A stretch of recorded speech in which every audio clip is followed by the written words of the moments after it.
Gəncə şəhərində alüminium zavodunun direktoru Cəmil Səfərov dünyasını dəyişib. Qafqaz İnfo xəbər verir ki, o yaşadığı binanın qarşısında şəxsi avtomobilində ölü vəziyyətdə tapılıb, onun ürək tutmadan həyatını itirdiyi açıqlanıb.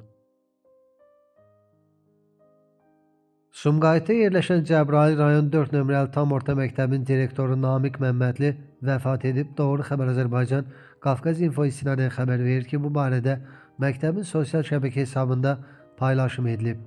Direktorun hansı səbəbdən vəfat etdiyi isə açıqlanmayıb. Əfsanəvi Karvan qrupunun yaradıcısı, ölkənin ilk qadın klip rejissoru və tanınmış prodüser Sevinç Kərimova vəfat edib.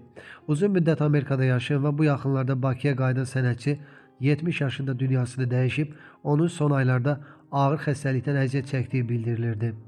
Qeyd edək ki, Sevinç Kərimova ötən gün Prezident İlham Əliyev tərəfindən yüksək dövlət mükafatına layiq görülüb.